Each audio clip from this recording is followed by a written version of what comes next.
Hi everybody. Today it's not quite a review I want to do, but more of a discussion or analysis thing.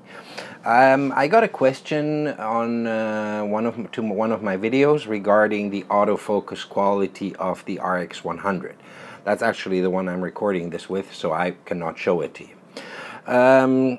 The question was whether it's true that the autofocus quality of the RX 100 is bad. Now, this issue with autofocus is something that is being discussed, and it's this competition between the two technologies that are out there, and that's like face detection and contrast detection. And I have to say that it's a little bit strange what's going on, because, or maybe it's not strange, maybe it's just the natural development.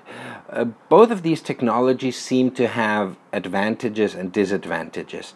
For example, contrast detection happens on the sensor itself, as I understood it, and face detection is a separate technology. So most cameras, compact cameras, have contrast detection, and it's something that happens within the sensor. So in the process of that, the system analyzes light values on neighboring pixels and determines whether something is in focus or not. Like, the higher the contrast is, the more it's in focus, or the closer the pixels, the neighboring pixels get. It's in focus. Many cameras now, both DSLRs and compact or mirrorless cameras, have both technologies. Some of them do.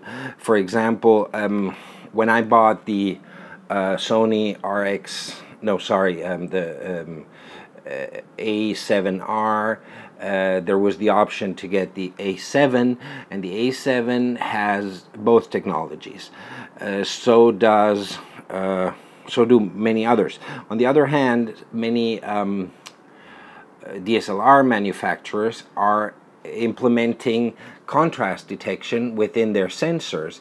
I suppose it's because of live view possibilities, or the mirror can be up and the camera can still autofocus. I mean, this is just what I got from quickly reading through some articles about this. So I don't want to get into what is better, face detection or contrast detection.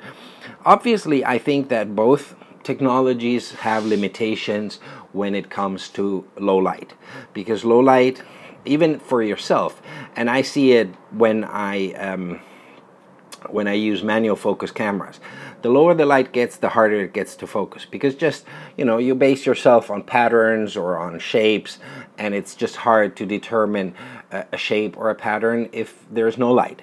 So specifically, I want to say, and coming back to the question that I received on the RX 100, I can only say the cameras that I have had problems with autofocusing, and some that I never had a problem with. So let me say the RX 100 never had a problem autofocusing. You do realize that it gets slower, it hunts a little bit in low light, but it always got like a sharp image. I'm afraid I cannot say that about the Lumix. And that just happened a few days ago. I was outside, I was sitting at a cafe, and I was trying to get a shot, and I had the kit lens on, so I didn't even have a focus ring on it, and I tried to take this picture, and it wouldn't work because it wasn't catching focus. So that kind of bothered me, but then again, it was late evening. The lighting conditions were specific, and the part that of the image that I wanted to focus on was badly lit, so that just didn't work. On the other hand, I would like to say, if you take a camera where you really hardly ever have problems, like DSLR, I have this Nikon DF, and I never had a problem with the autofocus of it. But sometimes with these, since there's this specific lens, mirror, and autofocus mechanism, you realize that some lenses tend to back focus or front focus. So even there, focusing is not really 100% accurate. And if you go through a shoot, and you don't realize that until you look at the image. So you may take a few shots, and then you look at the image, and you see that the lens camera combination is not working properly in this case. So if you look at like very wide aperture lenses, and you do, for example, portrait photography, so you want the leading eye, and even like 1 centimeter, like half an inch behind that is the other eye, and you keep realizing that you're focusing on the other eye while you're actually focusing on the leading eye, that may be an issue with that. On the other hand, it's hard to say, because even if you take a picture and you focus, and then your body might go, I mean, I'm exaggerating this now, but just what's 1 centimeter ahead or 1 centimeter back, and that messes up the picture. So that's really something that you have to take into consideration before you say, my camera doesn't autofocus properly. And many times in videos where they claim that one specific camera doesn't focus properly, if you look at the conditions under which the test, or the supposed test, was taken, honestly, I don't see that as scientific enough or reliable enough to make judgments like that. And that's why I say, even if I just recently had a problem with the Lumix GM1, a camera that I for many other aspects love very much, because it has a great image quality. You may want to have a look at the video comparison that I did of image quality between the Lumix and the RX100, which is my favorite camera at the moment. The Lumix wins. So in terms of image quality, this is better. And just because that one time it didn't catch focus, I wouldn't say the autofocus system of this camera doesn't work. And as with so many other things, you really have to choose your camera, not looking for the one best camera out there, because that just doesn't exist. Depending on what you want to do, a camera is like a car. You know, you want to take your family of 4 kids on a trip with a lot of luggage.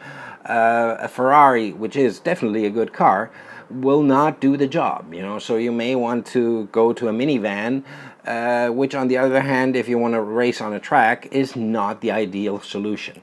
So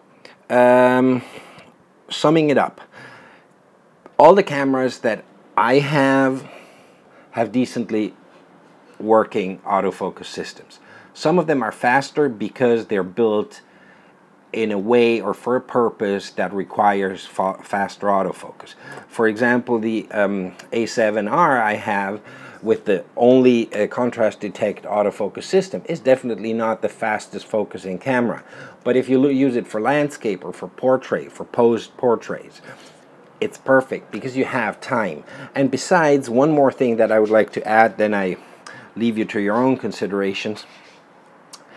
All these mirrorless cameras or system cameras that have focus peaking, they offer this one great opportunity.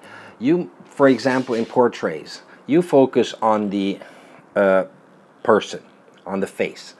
You let the camera acquire focus on the leading eye, and then you might, and it takes a split second to do that, just readjust focus manually and see if you're actually, if the strongest point of focus by looking at the focus peaking indicator is the leading eye or maybe the eye in the back. So that's my suggestion. That's my conclusion, my personal conclusions. Comment if you think I'm wrong or if you think I'm right, and please subscribe and watch my other videos, and hope to see you here soon.